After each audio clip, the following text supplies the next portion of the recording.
Oi, gente! Hoje a gente vai falar sobre par e ímpar, que nem naquele jogo, né?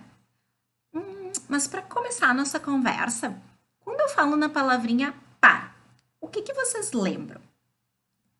A gente pode lembrar, por exemplo, de um par de meias, ou quem sabe, de um par que dança na festa junina.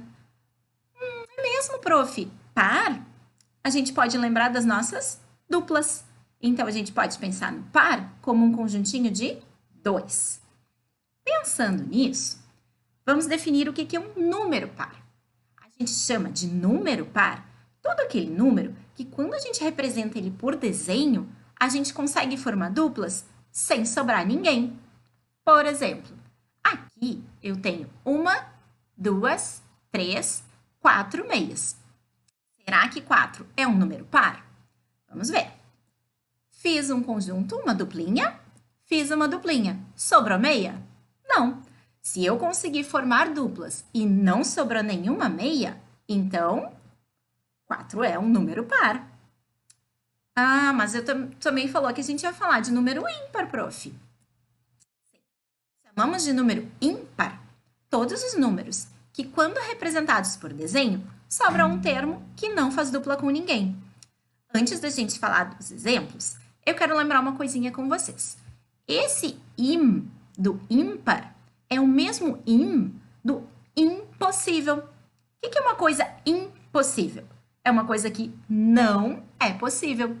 Então, essas duas letrinhas aqui, elas têm o significado de não. Então, na verdade, o número ímpar é aquele número que não é par. Por isso que a gente fala que quando a gente faz as duplas, não fecha a regra do par, acaba sobrando alguém. Vamos para o exemplo? Aqui eu tenho 1, 2, 3, 4, 5 meias. E o que acontece quando a gente vai formar as nossas duplas? Aqui eu fiz uma dupla, aqui eu fiz uma dupla e sobrou um termo, né? Sobrou uma meia.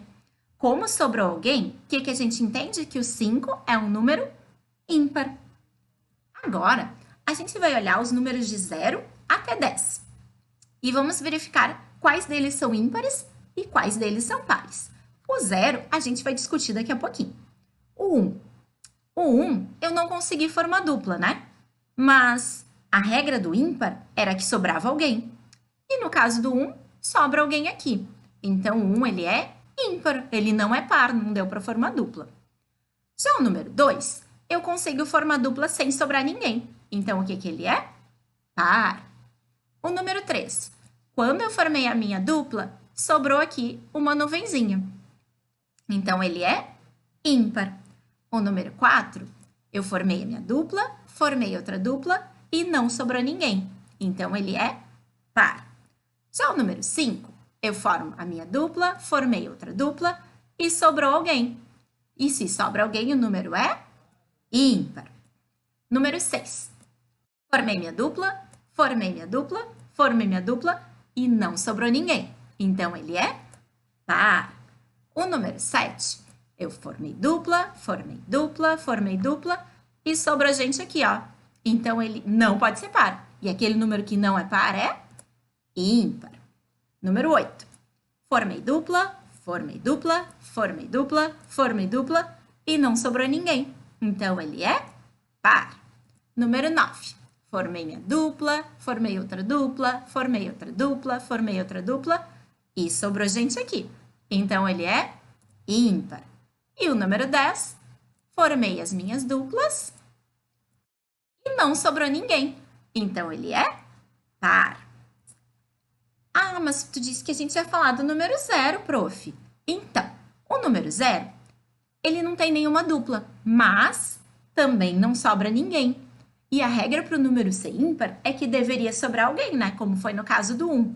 Então, a gente considera que o 0 é um número par. Bom, a gente viu que os números 0, 2, 4, 6 e o 8, quando a gente fez os desenhos, não sobrou ninguém. Então, estes números são pares. E o 1, o 3, o 5, o 7 e o 9 sempre sobrava alguém. Então, eles são os números ímpares. E a gente também viu mais uma coisa importante. A dezena é um número par. Lembra quando a prof fez ali o conjuntinho de 10? Não sobrou ninguém. Então, a gente pode usar uma regrinha, que sempre que um número terminar em 0, 2, 4, 6 ou 8, ele vai ser par. E se o número terminar em 1, 3, 5, 7 ou 9, ele será ímpar. Bom, então sobre os pares e os ímpares, era isso que a prof tinha para explicar. Eu espero que vocês tenham gostado. E agora tem atividade para fazer, tá? Um beijo e até o nosso próximo projeto!